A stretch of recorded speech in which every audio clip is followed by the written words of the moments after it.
Hi, welcome to week two. Today I want to talk a little bit about confirmation bias.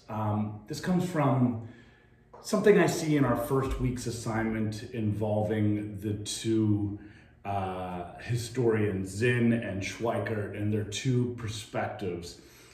It always interests me to see how the students react to each of them, and I find that there's some consistency here. And I think this is true for many of us, myself included. Those of us who are drawn to Schweikart's argument or have his perspective tend to see his history as one who is using just facts, and that's what we like. Those of us who are drawn to Zinn see him as finally speaking up for a voice that has not been heard in the past, and we're drawn to that. In other words, our own perspectives tend to determine who we might be persuaded by, which can be problematic. It's similar to thinking about what news you might watch. For example, if you are more liberal today, you might be someone who watches MSNBC for your news source. If you're more conservative, you might be drawn to watching Fox News as your news source. And by doing so, reaffirming the beliefs that you already hold. And there's not anything wrong with this necessarily, except for, again, this doesn't necessarily test any of our knowledge, and it doesn't force us to examine the evidence with any rigor. And that's one of the jobs of the historian, is really trying to look at this evidence critically. And that's a real challenging thing to do, especially when, for most topics, we can find somebody who will agree with our kind of preconceived notions of what is true about an event. I'll give you another example. In the last couple of courses, I've had multiple students do for their topic the question of the Second Amendment and what the framers of the Constitution intended with the Second Amendment.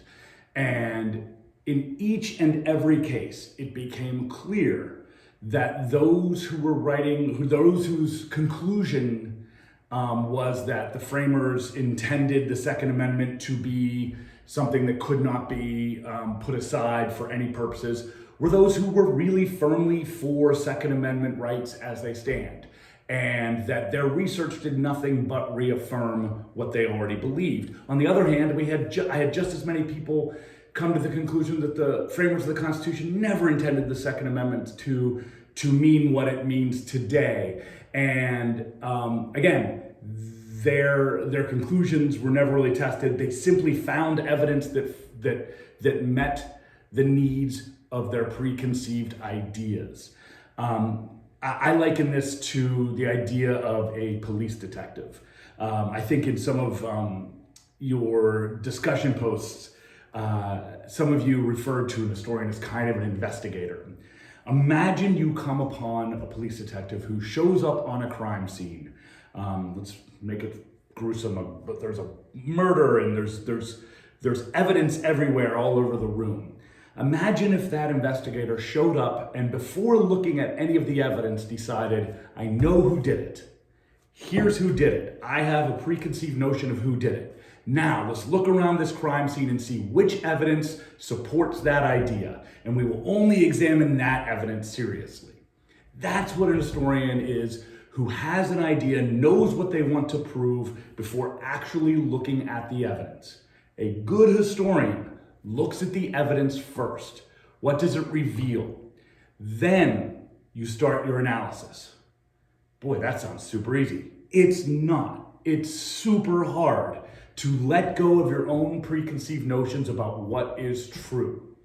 It is so much easier to have an idea about what you want to be true and then find evidence to support that.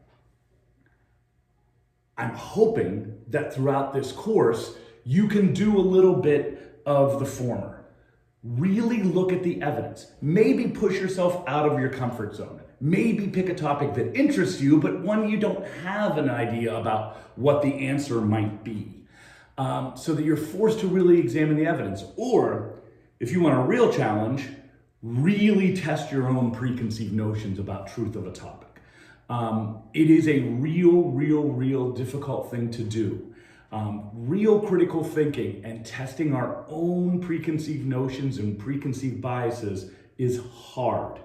No one does it easily, but I think only by thinking critically about the material can you truly start to get an understanding of what really occurred and why it really matters. I hope this makes some sense to you. Thanks.